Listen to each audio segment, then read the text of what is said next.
ये तो सिर्फ एक नहीं, यहाँ हजारों आसान नौइयत के केस पड़े हैं। लोग जुल्म की ऐसी दास्तानें सुना रहे हैं कि दिल दहल जाता है। कुछ गली के भेड़िए ऐसे हैं जो इदारों को अंदर से खोखला कर रहे हैं, जिसकी वजह से अवाम के दिल में इदारों के लिए बदएतमादी और नफरत बढ़ती जा रही है।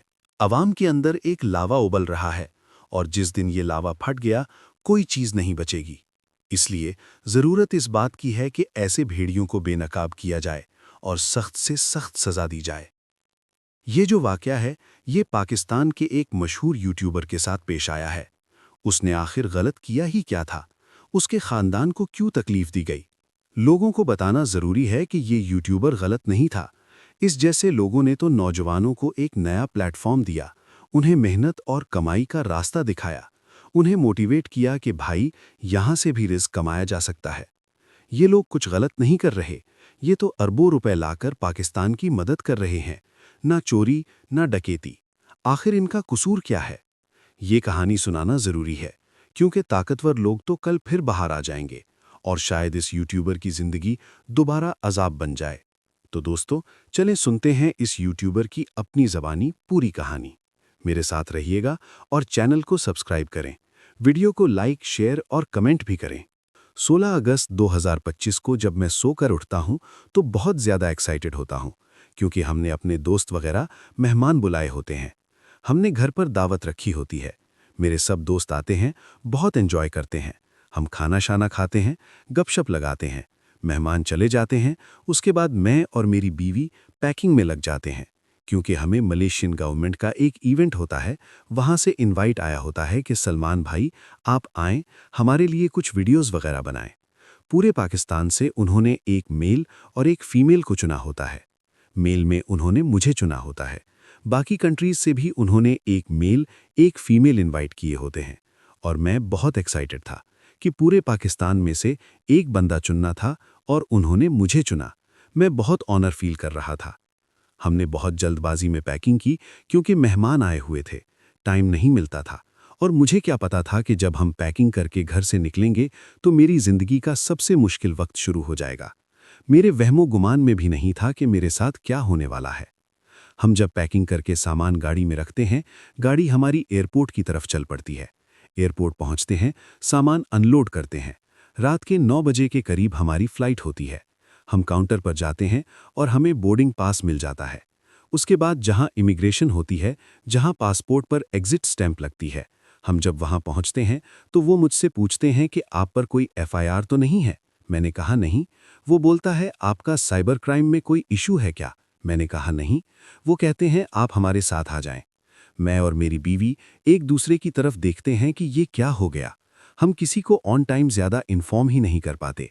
मैंने अपने दोस्त को सिर्फ मैसेज कर दिया कि ये इस तरह से इशू हो गया है, तो शायद हम फ्लाई नहीं कर पाएंगे, तो आप प्लीज़ गाड़ी एयरपोर्ट ले आओ और हमें यहाँ से पिक कर लो। हमें लगा कि शायद बस फ्लाई नहीं करने देंगे और हम घर जा सकेंगे। 5-10 मिनट के बाद इमिग्रेशन वाले हमसे हमारे मोबाइल ले लेते हैं। वो कहते हैं कि इसको एरोप्लेन मोड पर लगा दो, और मेरी बीवी की तरफ इशारा करते हैं कि अगर आप जाना चाह रही हैं मलेशिया तो आप जा सकती हैं। मेरी बीवी ने कहा नहीं, अगर सलमान मेरे साथ जा रहा है तो मैं जाती हूँ, वरना मैं यहाँ ही ठीक हूँ। शायद ये मेरी गलती थी, मुझे इसको जाने देना चाहिए था, क्योंकि उसके बाद जिस चीज़ से मेरी फैमिली गुजरी है, मैंने यही रिग्रेट किया कि मुझे बीवी को मलेशिया भेज देना चाहिए था। इमिग्रेशन वाले हमें एक रूम में बिठा देते हैं। मैं और मेरी बीवी बस आपस में गपशप लगा रहे होते हैं कि कोई नहीं, कल चले जाएंगे, कोई नहीं, दोबारा टिकट करा के परसों चले जाएंगे, इवेंट भी 2 दिन बाद है, कल चले जाएंगे। हम आपस में यही डिस्कस कर रहे थे। बिल्कुल मेरे अंदर जरा सा भी वहमो गुमान नहीं था कि असल में इशू क्या है। 1 घंटे के बाद इमिग्रेशन वाले आते हैं। वो कहते हैं कि आ जाएं हमारे साथ। एयरपोर्ट के बाहर एनसीसीआईए की टीम आई होती है। मुझे वो हथकड़ी लगाते हैं, मुझे गाड़ी में बिठा देते हैं। मेरी बीवी कहती है कि मैं भी साथ आना चाहती हूँ।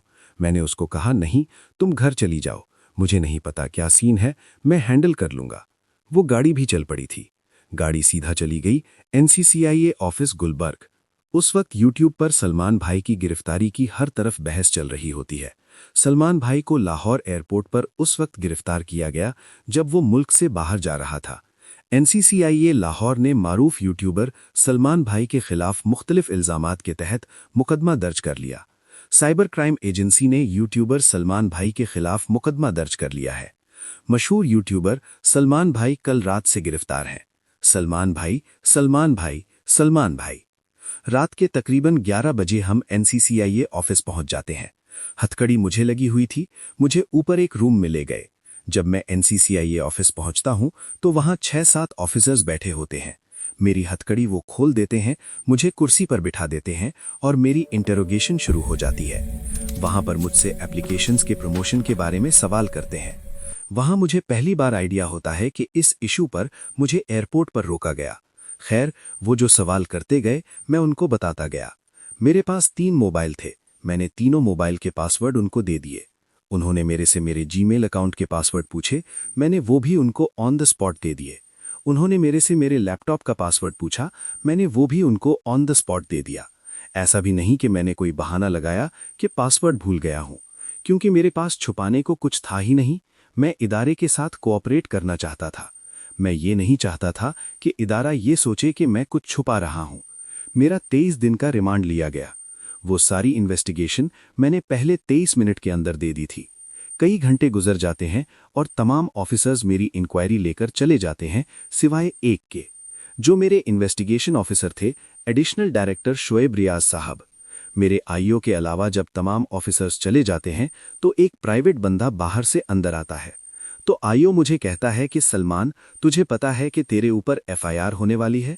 मैंने कहा, यार मुझे थोड़ा सा एक्सप्लेन कर दें कि मेरे ऊपर केस क्या है और एफआईआर क्या है और मैंने किया क्या है। तो वो जो प्राइवेट बंदा था, जो बाद में आया था, वो कहता है कि यार तेरे बहुत बड़े मामलात हैं, तेरा बहुत बड़ा मैटर है। तेरे पीछे आईएसआई है, तेरे पीछे एमआई है, तेरे पीछे क्या क्या एजेंसी है। वो कहता है तुझे पता ही नहीं तूने क्या किया है।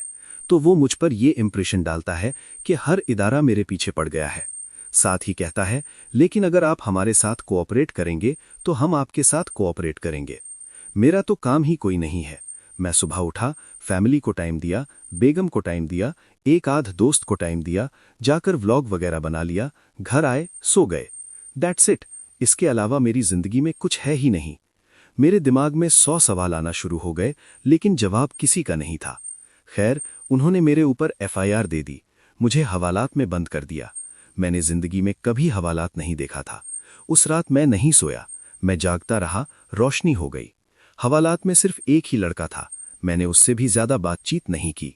सुबह 10-11 बजे के करीब एक बंदा आया, मुझे हथकड़ी लगाई और कहा जज साहब के सामने पेश करना है। मेरी फैमिली में से किसी ने भी आज तक कोई कचहरी, कोई पुलिस स्टेशन, कोई हवालात नहीं देखा था। जज साहब ने 2 दिन का रिमांड दे दिया। मुझे तो रिमांड का मतलब भी नहीं पता था। हथकड़ी लगाकर फिर एनसीसीआईए ऑफिस ले गए और हवालात में बंद कर दिया। अगले दिन की बात है, मेरी इन्वेस्टिगेशन चल रही होती है। एडिशनल डायरेक्टर एनसीसीए साहब सरफराज चौधरी साहब अचानक कमरे में आते हैं। मेरी तरफ देखते हैं, कहते हैं, ए लड़के। आईओ कहते हैं, हाँ जी। वो कहता है, इसको लेकर आओ मेरे पास। आईओ हथकड़ी पकड़ता है, सलमान के हाथ पर लगाता है और कहता है चल। जब हथकड़ी लगाकर एडिशनल डायरेक्टर रूम में ले जाते हैं तो वहां 5 ऑफिसर्स बैठे होते हैं। एडिशनल डायरेक्टर सरफराज चौधरी साहब सलमान से पूछते हैं कि तुम किस एप्लीकेशन के कंट्री हेड हो। सलमान ने कहा, सर मैं किसी एप्लीकेशन का कंट्री हेड नहीं हूं। वो अचानक कुर्सी से उठता है, कहता है, तेरी माँ की, कहां से आता है पैसा तेरे पास। मैंने कहा, सर मैं यूट्यूब पर हूं, मेरे 8 मिलियन सब्सक्राइबर्स हैं, वहां से एडसेंस। अभी मैं बात कर ही रहा होता हूं, वो कहता है, तुम मेरे वतन अजीज के बच्चों को खराब कर रहे हो। तुम्हारा बाप क्या करता है? मैंने कहा, जी यूनिवर्सिटी में प्रोफेसर है। वो कहता है, तुम इतने क्यों हो? मैं चुप रहता हूं। वो चीख कर बोलता है, बोल। मैंने कहा, जी सर मैं सिर्फ वीडियोस बनाता हूं, मैं यूट्यूब पर हूं। माँ बहन की गालियां देता रहता है। उसने सलमान के मुंह पर जोर का थप्पड़ मारा। सलमान बिल्कुल चुप होकर मुंह नीचे करके खड़ा हो गया। वो कहता है, मुंह ऊपर कर, मुंह ऊपर कर। अभी मुंह ऊपर नहीं किया था कि वो चीख कर कहता है, मुंह ऊपर कर। दूसरा थप्पड़ मारा। सलमान वहां बहुत हेल्पलेस फील कर रहा था। वो तीसरा थप्पड़ मारता है, माँ बहन की गालियां देता जाता है। वो मारता ही रहा जब तक उसका दिल नहीं भरा। सलमान ने गिनना भी छोड़ दिया कि कितने थप्पड़ मारे। फिर कहता है, टांगे मोड़। सलमान ने मोड़ ली। हाथ ऊपर कर। सलमान ने ऊपर कर लिए। वो घर पर एक वीडियो कॉल लगाता है, एक बच्चा रिसीव करता है जिसकी उम्र तकरीबन 7 साल होगी। एक हाथ में सिगरेट होती है। वो बच्चे से पूछता है, सलमान भाई को जानते हो? बच्चा कहता है जी। वो बैक कैमरा ऑन करता है, सलमान के हाथ ऊपर, टांगे मुड़ी हुई। वो बच्चे को दिखाता है कि कौन है ये? बच्चा कहता है सलमान भाई। वो कहता है, तुम इसके प्रोग्राम देखते हो? बच्चा कहता है जी। पीछे खड़ा प्राइवेट मुलाजिम जोर से थप्पड़ मारता है। सरफराज चौधरी साहब बच्चे को कहते हैं, देखो इसके साथ क्या हो रहा है, अब देखते हो इसका प्रोग्राम? बच्चा कहता है नहीं। वो कहते हैं, चलो फटाफट इसको गालियां दो। बच्चा गालियां देता है। सलमान वहीं खड़ा रो रहा होता है। फिर वो कहता है, इसको ले जाओ, इसकी तरीके से तफ्तीश करो। हालांकि सलमान डे 1 से सब कुछ दे चुका था। कोई एक ऑफिसर आकर दिखा दे कि सलमान भाई ने ये चीज नहीं दी, इसलिए मारा। सलमान का 23 दिन का रिमांड लिया गया। सलमान ने 23 मिनट में सब कुछ दे दिया था। सलमान को ऊपर ले गए। सलमान से एक बंदा मिला, जावा फूड्स वाला, हमारा जानने वाला, जिसने हमारी दावत की केटरिंग की थी। क्योंकि सलमान को फ्रेश मार के ऊपर ले गए थे, सलमान की आंखों में आंसू थे। वो अचानक सीट से खड़ा हुआ, सलमान की तरफ देखा। क्या हुआ? सलमान ने कहा, यार मैं इनके साथ बहुत बुरी तरह कोऑपरेट कर रहा हूं, फिर भी मुझे मार रहे हैं, माँ बहन की गालियां दे रहे हैं। अगर आपकी यहां किसी ऑफिसर से बात है तो प्लीज उनसे कह दें कि मुझे मारें कम, या तब मारें जब मैं तुझ छुपा रहा हूं तब मार लें, लेकिन मारें कम। वो बहुत परेशान हुआ। बाहर गया, कुछ खाने को लाया। पिज्जा या बर्गर कुछ लाया था। बाहर जाकर उसने जुनैद सलीम, एंकर को बता दिया। जुनैद सलीम ने पॉडकास्ट में जिक्र कर दिया कि मेरा एक जानने वाला वहां गया, सलमान भाई इस हालत में था।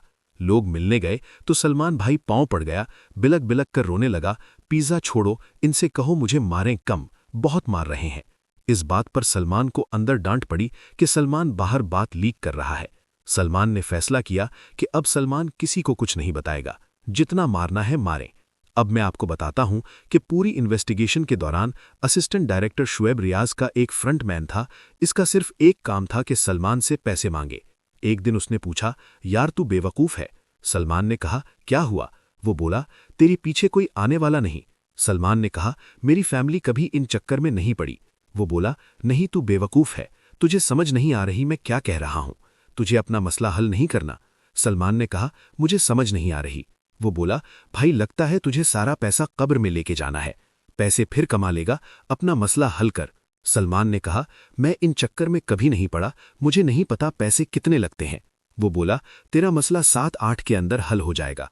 सलमान को पहले लगा 7-8 लाख। सलमान ने कहा, 7-8 लाख? वो बोला, नहीं तू लाखों में ही रहता है। सलमान ने कहा, 7-8 करोड़? वो बोला, तू? और? सलमान ने कहा, मेरे पास तो है ही नहीं, हाल ही में बहुत खर्चे हुए हैं, आगे भी बहुत खर्चे हैं। वो बोला, बस फिर तू यहीं पड़ा रहेगा। सलमान को वहां से आइडिया हो गया कि उसका सिर्फ एक काम है, पैसे मांगना। जब सलमान एनसीसीआई कस्टडी में था, आपने शायद 3,26,000 USDT यानी 9 करोड़ रुपए की बात सुनी होगी। वो कहते थे, हमने बरामद कर लिया। असल कहानी ये है, एक शाम 7 बजे के करीब सलमान को बुलाया, बाइनांस अकाउंट खोलने को कहा। सलमान के अकाउंट में कुछ ट्रेड्स चल रही थीं, सब लॉस में जा रही थीं क्योंकि बिटकॉइन नीचे गया था। वो खुद सारी ट्रेड्स क्लोज करता गया, सलमान का जाती नुकसान करवाया, सब टोकन्स को USDT में कन्वर्ट किया और बोला ये ट्रांसफर कर। सलमान ने कहा, सर वजह, मेरा नुकसान भी कर दिया। वो बोला, तुझे मसला हल करना है या नहीं? 15 मिनट बहस चली। आखिर में उसने जबरन सलमान का फेस ID, ऑथेंटिकेटर सब लगवाकर 3,26,000 USDT अपने पर्सनल वॉलेट में ट्रांसफर कर लिए। न कोई रसीद, न कोई सबूत, न गवर्नमेंट वॉलेट, न अदालत की मंजूरी। रात भर सलमान सो न सका। अगले दिन एक और ऑफिसर से पूछा तो उसने कहा, ऐसा तो कभी नहीं होता। इसके फौरन बाद सलमान को पीछे से जोर का थप्पड़ मारा गया। सलमान का विजन डुरी हो गया। सलमान बेहोश होने लगा। वो बोला, हर चीज बताना जरूरी होती है। जब बात डिपार्टमेंट में फैल गई तो उन्होंने जल्दी से अदालत में रिकवरी दिखा दी। एक दिन एक बंदा आया, हमने उसका नाम बिग ब्रदर रखा है, याद रखना आखिर तक। उसने पूछा, तेरा केस क्या है? सलमान ने ऐप प्रमोशन बताया। उसने पूछा, पैसे मांग रहे हैं? सलमान ने इनकार कर दिया क्योंकि भरोसा नहीं था। वो चला गया। इन्होंने सलमान की बीवी और मां को धमकियां दी। बीवी से मोबाइल ले लिया, बोले तुम पर भी FIR होगी। बीवी घबरा गई। सलमान ने इशारा किया, चुप रहो, वक्त गुजर जाएगा। बीवी ने प्री अरेस्ट बेल करवा ली। जब खबर मिली तो दोबारा बुलाया। सरफराज चौधरी ने कहा प्री अरेस्ट बेल करवा ली। अच्छा, 5 रुपए का नया सफ़ा आता है, नया पर्चा लिखेंगे। व्हाट्सएप खोलकर जजों की लिस्ट दिखाई। यहां जज भी मैं, वकील भी मैं, सब कुछ मैं। जब पैसे न दिए तो 1 करोड़ मांगा बीवी को पर्चे में न डालने के। फिर 50 लाख पर बात तय हुई। सलमान के मामू, एक पाकिस्तान से, एक ऑस्ट्रेलिया से, कर्ज लेकर 50 लाख नकद का बंदोबस्त किया। जब पैसे पहुंचे तो सरफराज चौधरी का रवैया एकदम बदल गया। बहुत अच्छे से बात की, कमरे से बाहर चले गए कि प्राइवेट बात कर लो। 23 दिन रिमांड के बाद भी 40 लाख लिए जेल भेजने के। फिर मजीद 1.5 करोड़ मांगे, 4 नए पर्चों की धमकी देकर। सलमान ने इनकार कर दिया। जेल जाने से पहले वही बिग ब्रदर मिला। सीधा पूछा, तुझसे पैसे किसने लिए? सलमान ने बता दिया। उसने कहा, जेल जा, घर वालों को बता देना मेरा दोस्त आएगा। 9 सितंबर 2023 को जेल भेज दिया गया। जेल में मुकम्मल तलाशी, छोटा सा सेल, खुला बाथरूम, शदीद गर्मी। रात दीवार से लगकर बैठा सलमान रो रहा था। तीसरे दिन पहली मुलाकात। शीशे के पार माँ, बीवी, बहन। फोन पर बात, सब रो पड़े। बहन ने बताया कि बिग ब्रदर घर आया था, सारी पैसों की डिटेल ले गया। 10 दिन बाद बिग ब्रदर जेल में मिला। बोला, अगर कुछ दिनों में बड़ी खबर आए तो घबराना मत, हम हैंडल कर रहे हैं। मैं उसी इदारे से हूं जिसका नाम लेकर पैसे ले रहे थे। फिर जो हुआ वो ख्वाब में भी नहीं सोचा था।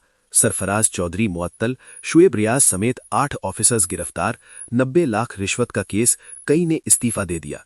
100 दिन बाद हाई कोर्ट से बेल हुई। जेल में खबर आई तो सलमान की रगों में खून दौड़ गया। सलमान पाकिस्तान नहीं छोड़ेगा, ये मुल्क ने सलमान को सब कुछ दिया। सलमान की माँ, बीवी, बहन ने आखिर तक साथ दिया। बिग ब्रदर और उनकी टीम का शुक्रिया। वो साये में काम करते हैं, नाम नहीं लेने देते। आप सबका शुक्रिया जिन्होंने दुआएं की। जेल में 9 मिलियन सब्सक्राइबर्स हो गए। सलमान को लगा शायद ये इख्तिताम नहीं, नई शुरुआत है।